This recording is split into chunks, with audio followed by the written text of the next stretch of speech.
Good morning. This is Leslie from the Shared Use Mobility Center. I'm the maestro of communications and public affairs. I have long red auburn hair, blue eyes, and if you look closely, lots of freckles.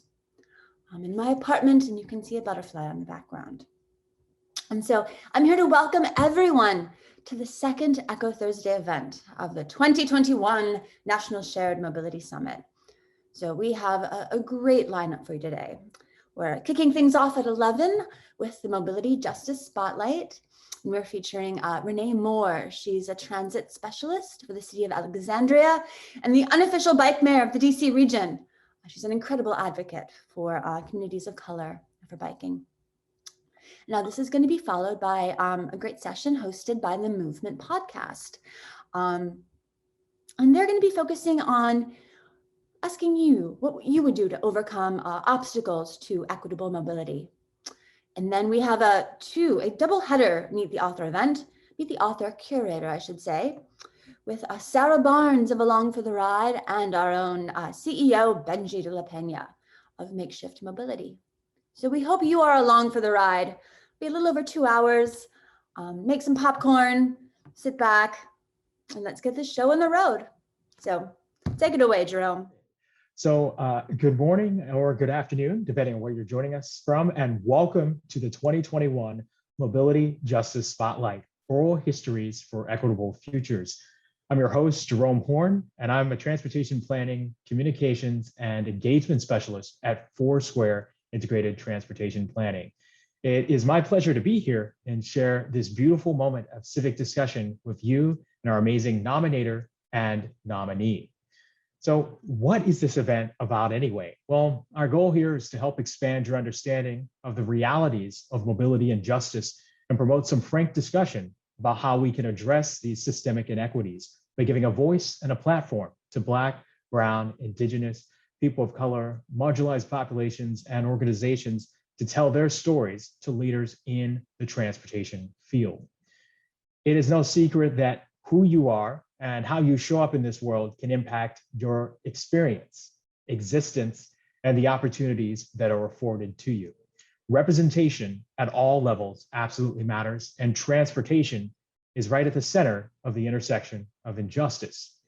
The 2021 Mobility Justice Spotlight seeks to flip the power structure and uplift voices that you may not be familiar with that have the power to educate you, move you, and hopefully compel you to understand their needs in the greater transportation industry and their efforts being done to address these needs.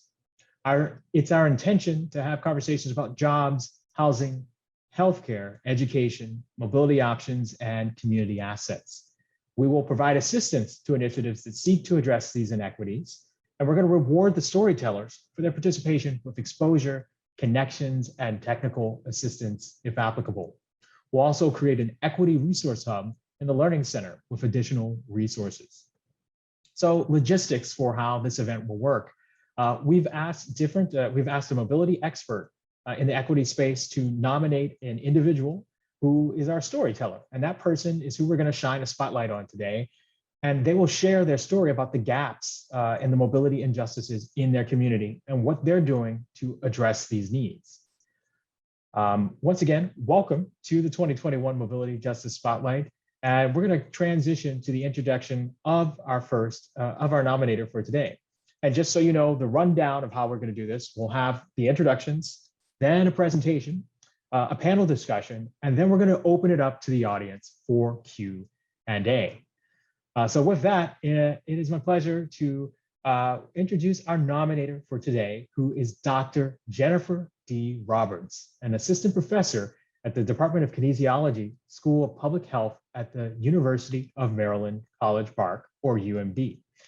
She is also the founder and director of the Public Health Outcomes Effects of the Built Environment, or PHOEBE Laboratory, as well as the co-founder and co-director of NatureRx at UMD. This initiative emphasizes the natural environmental benefits interspersed throughout and around the UMD campus. Dr. Roberts' scholarship focuses on the impact of built, social, and natural environments, including the institutional and structural inequities of these environments on the public health outcomes of marginalized communities. More specifically, Much of her research has explored dynamic relationships between environmental, social, and cultural determinants of physical activity and using empirical evidence of this relationship to infer complex health outcome patterns and disparities among adults and children. At this time, please welcome Dr. Jennifer D. Roberts. Thank you very much, Jerome. Thank you for that wonderful introduction. I was really excited to be selected as a nominator. And when I was asked to select a storyteller, the first and only person that I could actually think of was Renée Moore. So I'm so excited to introduce her right now. So Renée Moore has worked in the bike advocacy industry for over 5 years, gaining experience in outreach, Vision Zero, community organizing with the Washington Area Bicyclists Association, and program manager at Bike Arlington. She's passionate about introducing underserved communities to Alexandria, Virginia's resources to get them biking, walking, scooting, and using water taxi, as well as transit board for recreation, as well as just transit, active transportation, I should say. In addition to being the transit specialist at the City of Alexandria, she was recently selected by Amsterdam-based organization BYCS, which is pronounced Bikes, to be the bike mayor for the DC region. She is also involved with working with blind bicyclists, deaf bicyclists, and bicyclists over 50, as well as African Americans who want to get engaged and start biking. Outside of the office, she enjoys cooking, swimming, learning American Sign Language. And so I wanted to add a little bit something more to this introduction to say that when I first met Renée, which was really just a few months back, and actually met her virtually through Zoom, we were both co-panelists for another transit event. I was really mesmerized by her presentation, and I'm sure you all will enjoy what she will talk about again today. So without further ado, I would like to introduce Renée Moore. Thank you so much, Dr. Roberts. I'm going to get started. Let me share my screen. That was a great introduction. Thank you.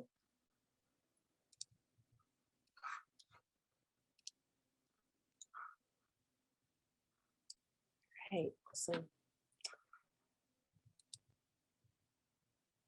one Sunday after church, a young man walked up to me and asked me out on a date. And I said, sure, I'd love to go. He said, what would you like to do? I said, you know what? I want to learn how to ride a bike. And he looked at me, he chuckled. He's like, wait, you're serious? I said, yeah. See, I was 25 years old at the time, and I had no idea how to ride a bike. Actually, I didn't even know if he knew how to ride a bike. I just assumed everybody over 6 had learned except me.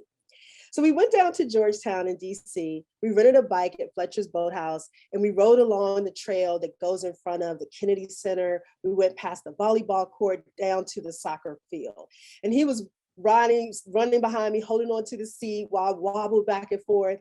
And we got down to the soccer field, and I was steady. In fact, he wasn't even near me by that time. And I was like, oh my God, I'm riding. And I turned around and we rode back and dropped off the bike. And I was so excited that I'd finally learned how to ride a bike. I rode a bike by renting one down there a few more times, but then a couple of months later, my daughter and I moved down to Texas. And if you know anything about Texas, it's not the most bike-friendly state in the world. It's very driver-friendly. And we were down there and I rented a bike. I ended up buying a bike while I was there and riding some of the trails, but my bike was unfortunately stolen. And one afternoon while I was out looking for another bike, I came across this festival, and I walked over and I saw this table. It was for the Leukemia and Lymphoma Society. It was their group Team in Training, which is their fundraising arm. And I went over and I talked to the lady, and I told her that I had just learned how to ride a bike, not long ago. But I wasn't ready to do like a century ride. They do endurance races. And she said, oh, you might like to do a triathlon. And I said, okay, tell me more about it. And she said, well, there's a swim, a bike, and a run part. And she told me how long it was. And I said, okay, sure, sign me up. That seemed like the most logical thing to do when you just learn how to ride a bike, right? So I signed up for this, but there's a couple of things you need to know about. I didn't own a bike because it had been stolen. I did not know how to swim. and I hate running. So this just seemed like, of course you do this. But my thought was, somebody will help me find a bike to ride, and someone will teach me how to swim because it'll look really bad on them if I drown in the Atlantic Ocean. And I'll just walk the run part. And that's what I did. I did several triathlons over the years. I had a blast. I was dead last in all of them. Like, there was me, and then there was the police car. Like, I was always last, but I was always having a great time doing it. And then my daughter and I ended up moving back home to DC, where we're from. And when I got back home, I didn't really get involved into the triathlon scene anymore, mostly because I didn't want to swim in the Potomac. I thought that'd be kind of gross. So I started a bike group called Sassy Sisters Cycling. And we would go out on rides on all of the trails in the Maryland, DC, and Virginia region. And there's some beautiful trails here. We rode all the time on all of these trails. And it was my way to kind of get back into what it was like living in DC, but also to keep up the biking. As we were doing that, one of the women in my group came up to me one day and she said, Renee, there's this group called Black Women Bike, and they're hosting a workshop on how to ride in the street and how to ride during the winter. And I thought, why would anybody want to do that? Why would you ride in the street? We have all these great trails. And why would you ride when it's below 70 degrees? That just sounds stupid. But as the leader of the group, I said, you know what? Let me be supportive. I'm going to go. And I went, I sat in the back, my arms tightly folded across my chest going, this makes no sense. Now, I don't know why anybody would do this.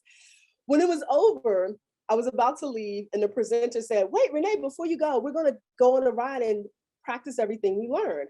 And I said, oh, you know what? I left my bike at home. She said, don't worry, we have bike share memberships. And I was like, what?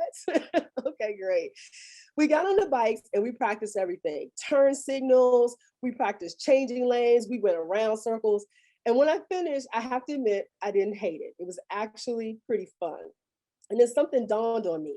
I said, wait, you mean I don't have to get dressed up in a full kit with the jersey and the bike pants and put my bike on the car and drive it way out to somewhere? I mean, I could use my bike for transportation.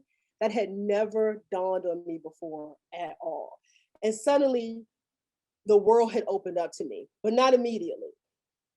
A few months after this event, something happened. My mom called me and she said, Renee, I need you to get over here. Something's wrong. And I drove over as fast as I could. And when my mom opened the door, I saw that the right side of her face was sloping and her right arm wasn't moving. And she said, I think I'm having a stroke. And I said, I think you are too. Let's get you to the hospital. Fortunately, I got my mom to the hospital. They took her in. They said she'll be here 5 or 6 weeks, going through therapy and rehab and all of that. And I said, okay. I kissed my mom on the forehead and I said, I'll be back to see you tomorrow. And I went down to the garage and I went to check out and it was $22. And I said, I can't afford to spend $154 a week just on parking. That's insane. I thought maybe I'll try that bike thing I learned a couple of months ago. And so that's what I did. I rode every day. It was about 8 miles each way to go see my mom at the hospital instead of paying for parking. And it was therapeutic because I had a chance to figure out what my mom's new normal was going to be. I'm the only child, so I was going to have to be there and take care of her. And I knew that. And I was fine with that, but I needed to figure out what was that going to look like. But it also did something else that I hadn't expected. And that was, it taught me to see the city from a different perspective. I'd always been whizzing past it in my car. I never really looked at it through the eyes of, oh, I could stop and look at things because I'm not in my vehicle going past it. So I started going to things on my bike. And I thought, I wonder if people want to come with me to go to these festivals or events or museums. So I went back home without much thought and I started a new group called Bicycling in the City. And in that group, I would pick an event and I'd make sure that we had to get there by bike and it was going to be hard for you to come with me and just drive there and show up. So the first one we did was a paint and sip. We met at a bike share station just in case you didn't have a bike.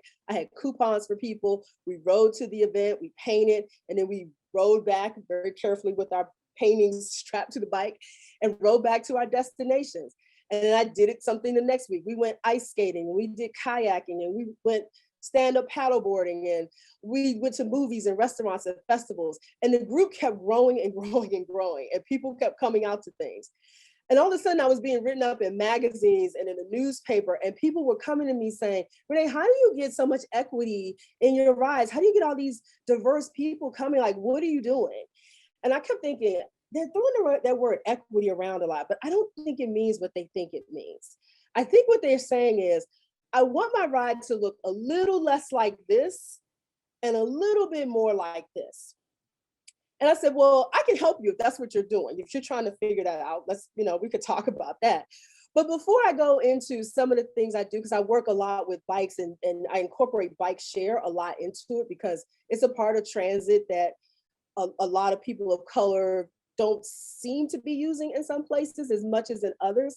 So I want to talk a little bit about what equity is and get those definitions down, because I think we're using them interchangeably and they're not the same. Equity is not the same as diversity.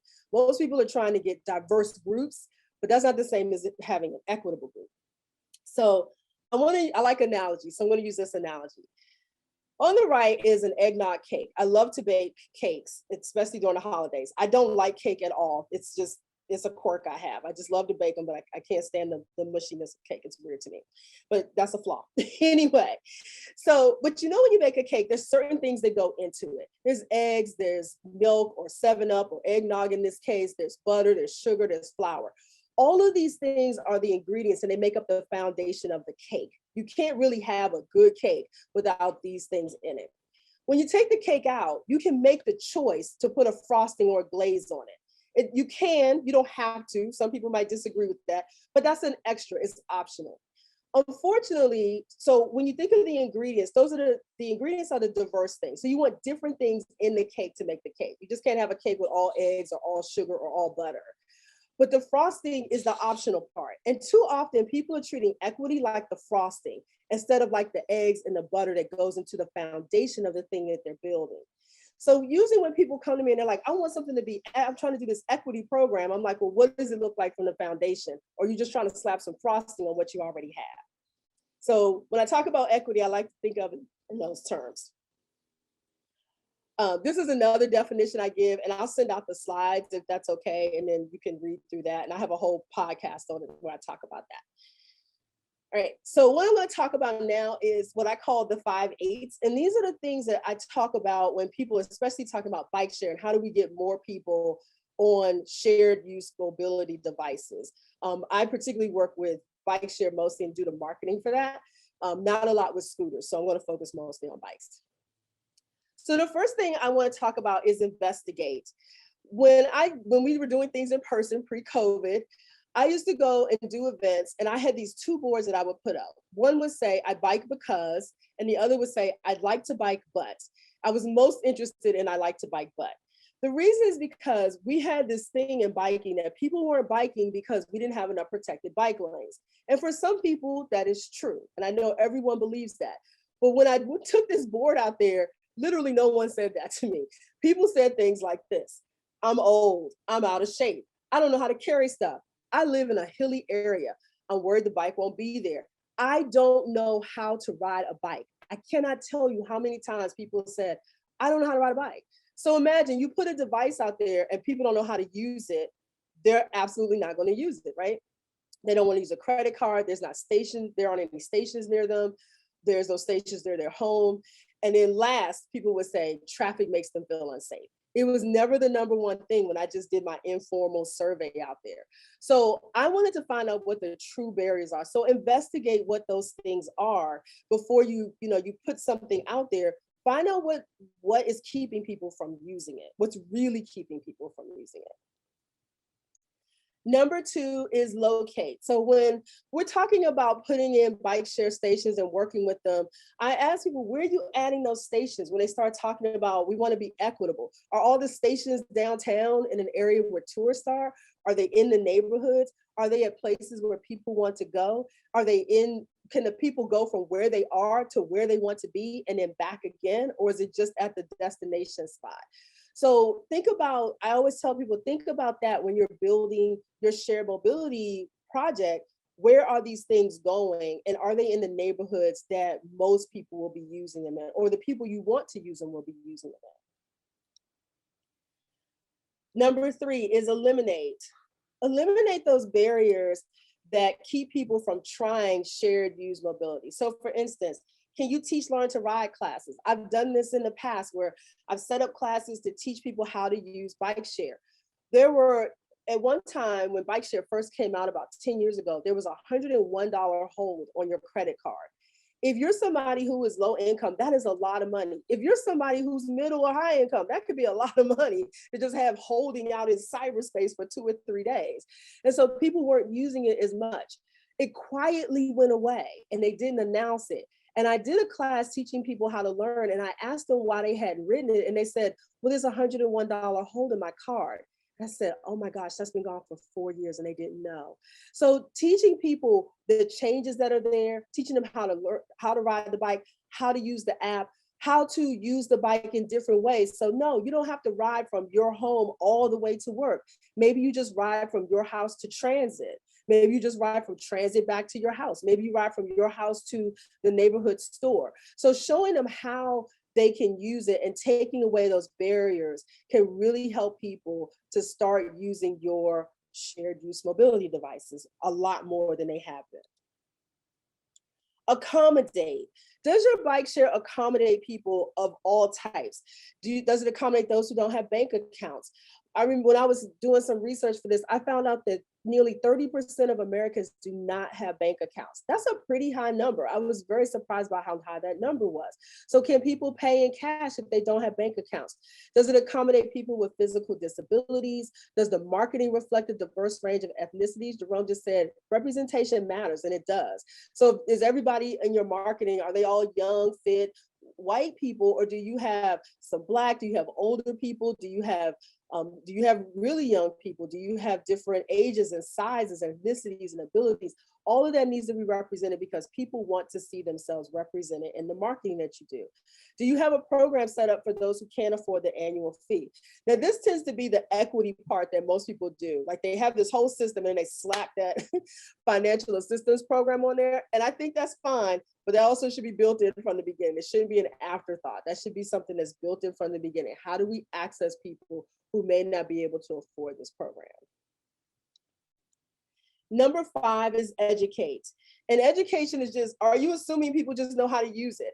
I see this all the time in cities. People come in, they drop a bunch of devices down, scooters, mopeds, bicycles, e-bikes, and walk away. And everybody's like, why is this stuff cluttering my sidewalk? And why is this on my street? Don't assume people know how to use that thing just because you put it there. Don't assume everybody knows how to use the app or that there is an app. Educate the community on how to use the system, why the system is even important. Get them to buy into it because this makes it so much easier to then bring people of color in to it, because if people of color feel like things are just being done to them, they tend to not use it as much. So think about that when you are creating whatever the latest thing is going to be. How do you bring people into this? And educate them on how it works for all types of people. You know, are you bringing in people who have disabilities? Are you bringing in people who are deaf, who are blind, who are hard of hearing, who have a physical disability, and educating them on how that system can work for them as well? So to wrap it all up, I want to ask this question because I think this is really important. Equity has become this amazing buzzword that we're all using all over the place, especially in transportation. And often when people are talking to me and they're saying like, how do I make my program more equitable? Or what can I do to make it more diverse? I ask them this question and I say, why does diversity, inclusion, or equity in your program matter to you? And I go, no, seriously, why does it matter? Because a lot of times people are like, well, our cities are changing and, you know, we want it to reflect the people that live there. And I'm like, okay, that's not a good enough why. Like really, what's going to keep you going? Because this work is not easy. There's not a formula to it. And it really starts with the things that you do in your organization. So it's the stuff like your hiring. If you're worried about diversity and inclusion out there, but I look at your staff and your staff doesn't look diverse, don't worry about that. Don't worry about out there. Deal with your staff. Make sure that you have a staff that looks diverse. Make sure that the people you service look diverse. Make sure your leadership on your staff looks diverse. Because it's one thing to have diversity, but everybody that is Black, Asian, and Latino is at the bottom and all the leadership is, you know, is white. It looks crazy. So make sure that you have that diversity and inclusion in your own house before you try to go out and take it out somewhere else. The second thing I ask people is, what are you trying to accomplish by doing this? Like, what's the end goal? What do you want to get out of this? And be honest. Like, I don't care if you tell me you're trying to get grant money, but be honest about that. Don't Don't try to make up some flowery reason. If it's really because we're doing this, we're trying to get grant money to do X, then that's the reason. But you need a why to keep you going, because again, this work is not easy, and it's not, there's no formula to it. You just have to keep doing it. Things will keep coming at you, and you just have to figure out why you want to do this. And then lastly, I ask people, are you prepared for your program outreach staff to look different than it does currently? By that, I mean, if you start to bring in diverse voices, people who are deaf, people who have a physical disability, people who are 40, 50, 60, 70 years old, and people who are in their teens, if you start to bring all of that in, whatever you have planned is probably going to look very, very different. Are you married to that plan and you just want diverse people to stamp it? If that's what you're looking for, that's not equity. That is tokenism. What you want is for those people to come in and to help you make decisions and help lead and guide it. And what you have planned may look completely different at the end of it. If you're not prepared for that, it's okay. But understand that that can definitely happen at some point. And if you really truly want diversity, equity, and inclusion, that you may have to let go of some of the things you've already planned and be open to what it could look like in order to really have a lot of diversity and equity involved in this. So that is my presentation and my story. And I want to wrap it up by saying, these are the things people always ask me about the first two stories. One is, how is my mom doing? My mom is doing great. She recovered pretty well from her stroke, and she's very supportive of me biking all over the place. But like most moms, she worries about me. Like, there's traffic out there and I don't want anything to happen to you. So she's doing great. And the last thing people ask about is, what happened to the date? And he got married to somebody else. But I get to do this amazing work because he took the time to teach me. So my name is Renée Moore. I'm the transit specialist at the City of Alexandria. Feel free to contact me on Instagram or Twitter. I'm also on LinkedIn, and that's my email address. And I'm happy to answer any questions that people have and work with you to help make your rides, events, organization more equitable and diverse. And I'll turn it back over to you, Dr. Roberts. Thank you, Renée. You know what? Of course, this was just a wonderful presentation. I feel like I missed some of the aspects the first time around. I got to see it again, but it was really wonderful. And I definitely want to, open up some questions and have a little bit of a discussion. One of the things that I actually wanted to ask you is, so you discussed some of the barriers to biking overall, as well as bike share. But I wanted to ask you, what do you think are some of the obstacles or barriers to biking, specifically among communities of color? And then to also kind of pick up a little bit, because you were talking about equity, and I wanted to see if you've had any thoughts about aspects of equity with regard to biking versus like anti-racism approaches regarding to biking, because some of the things that I'm kind of thinking about that just kind of came to mind was issues like racial profiling, where like you have biking while black types of issues. So I kind of wanted to that's a big question, but I wanted to kind of throw that at you. Thank you. That's a great question. One of the things I see as the barrier is, there's a lot. So one of the things I saw as the barrier is that there were a lot of people who just didn't know how to ride bikes. It was something that some people of color just didn't grow up learning how to do. I found this out particularly with some cultures, like the women didn't learn how to ride bikes because they weren't supposed to. Mm-hmm. It was deemed as kind of like a sexual act to have something in between your legs. And I found that out in talking to some people from other countries. And so there's just that I just never learned. So that's a huge barrier. The other thing is, oftentimes people of color aren't living in the city center, and that's where they tend to put a lot of things. And then out in the neighborhoods or in the suburbs, they don't have it. And so they tend to drive just out of necessity. It's like, well, I can't live in this part of the city and bike there. So wherever they work or live is just too far to use bikes. So those were two of the biggest barriers that I heard when I did that informal board. And I took that with me everywhere. And so I would just collect them. And I'm like, no one's saying protected bike lanes. This is not the issue. The issue is all these other things. And then I just had people who just said, I'm just too old. Like I got that a lot. Like I'm just old and out of shape. I haven't been on a bike since I was 6. And so for them, it's just a reintroduction to biking because they saw it as play. They were like me. They didn't see it as transportation. So sometimes we just working through that. And that's why I did those rides. All of my rides were under 10 miles round trip. They were flat. I always started at a bike share station. And I wanted to get people to go to events. And the bike was the sneaky way I got them there. And so that was how I got people to come out to things, as opposed to like, let's just go on a 30-mile bike ride. They came out because they wanted to go to the festival. It was more of that than anything else. So that was kind of how I worked that.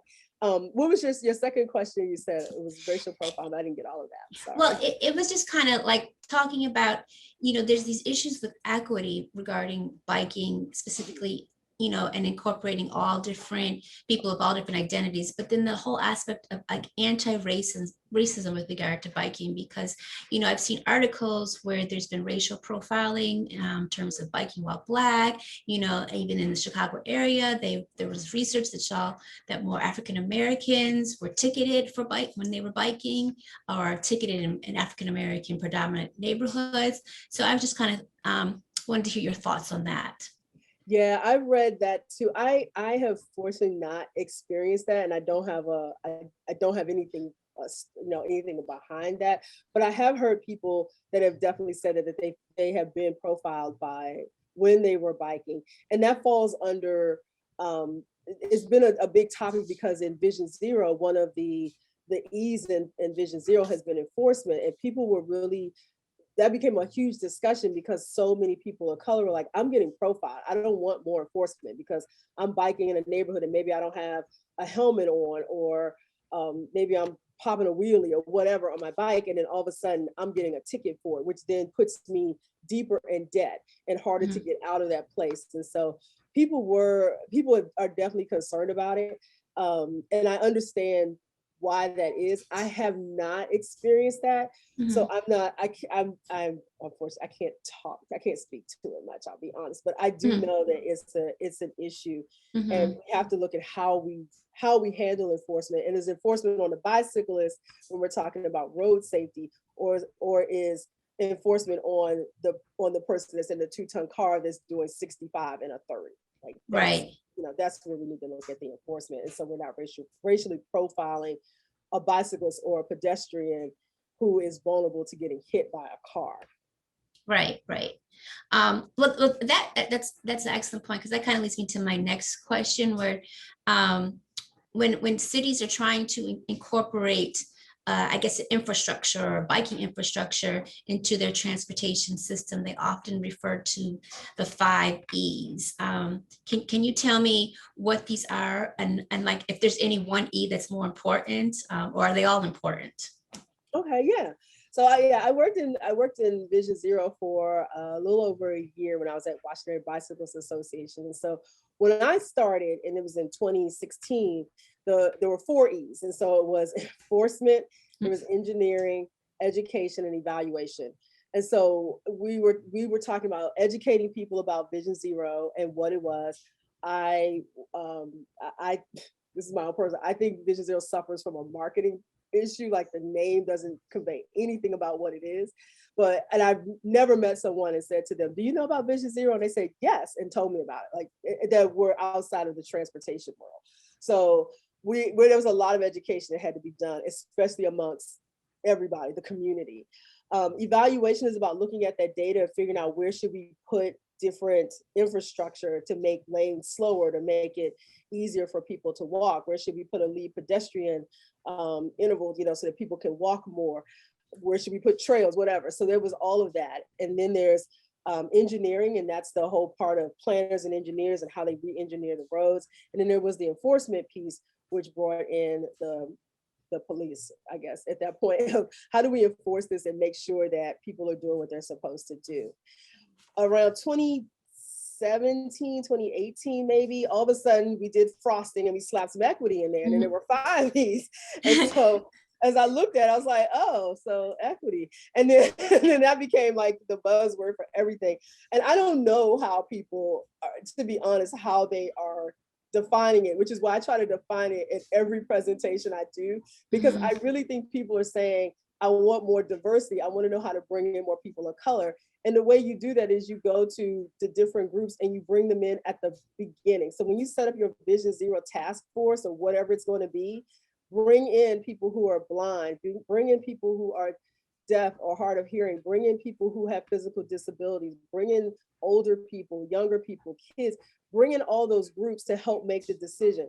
Don't make a whole mobility platform for Vision Zero and then take it to the groups and go, so this is what we've done. What do you think of it? That's not equity. And that's what I keep saying all over the place. I'm like, well, I don't know what you want them to do except say it's great because you've already done it. So. Well, I absolutely completely agree. I've always wanted to, you're kind of preaching to the choir with that. But I love your analogy. I think I'm going to have to borrow that in terms of just slapping some frosting on it, even though that's probably my favorite part of the cake. But in any case, I think that was an awesome analogy. I think I have one more question, but I actually just kind of wanted to open it up and see if like Jerome had a question, and when we're going to open it up to the attendees. Yeah. First I want to say, Renee, fantastic presentation, really, really phenomenal. And thank you for kind of breaking it down and being real about the difference between equity and diversity. They're not the same thing. So I appreciate the emphasis on that. We do have some questions that are coming in from the chat. One of the first questions is about sort of the education piece that you were talking about. And this seems to be a barrier for bikes and even transit itself, people just not being familiar how to use systems. But particularly when it comes to bike and bike share, should cities and communities be, if a certain vendor comes in that's operating a program, should they be requiring them to have some sort of ongoing education program at a regular on a regular basis to educate people on how to use the system? I think that's a great idea, actually, to ask them to do that. Even if it means that they have to contract it out to the local bike advocacy organization that's there, or to some league cycling instructors that are available. I think they should definitely do that as part of it.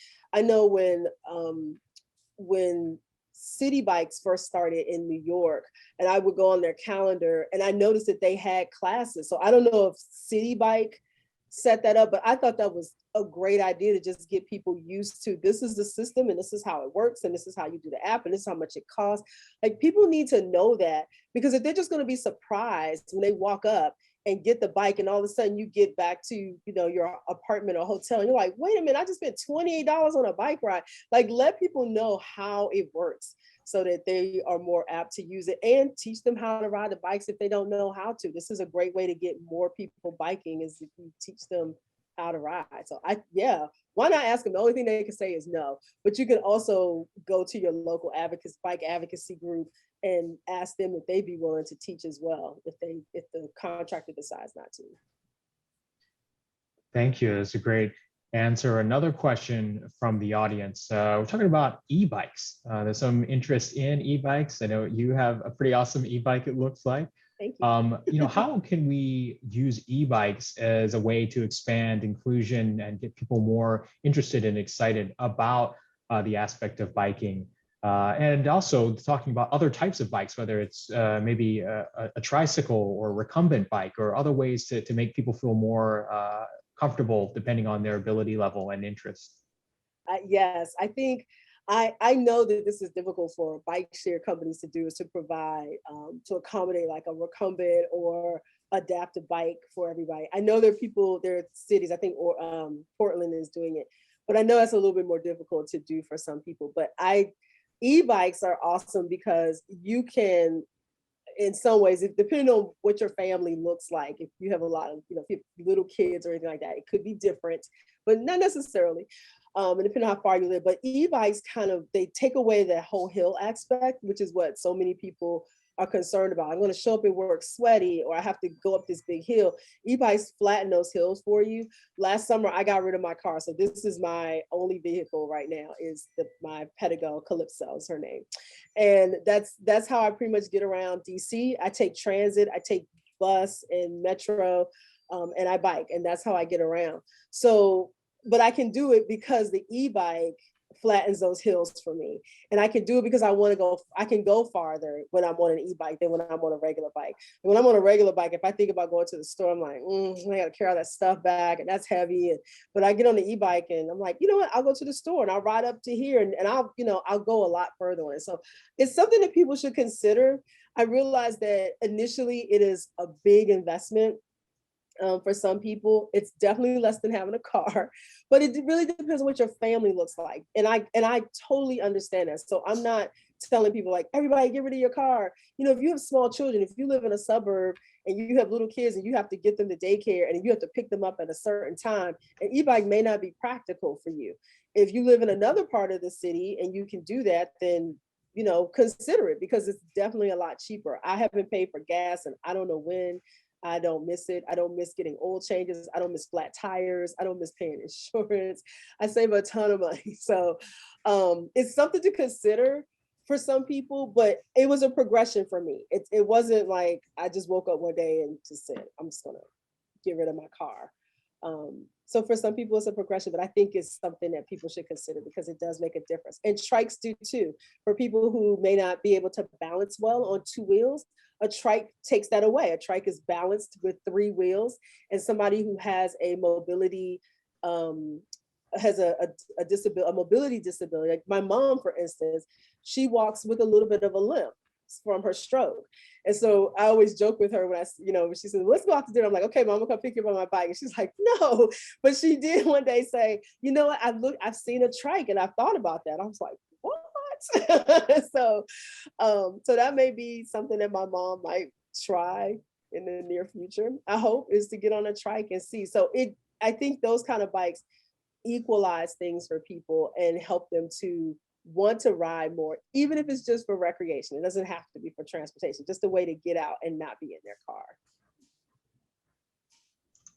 Yeah, certainly. E-bikes, I have on my list, there's like 2 or 3 different e-bikes that I want to buy at some point. Me too.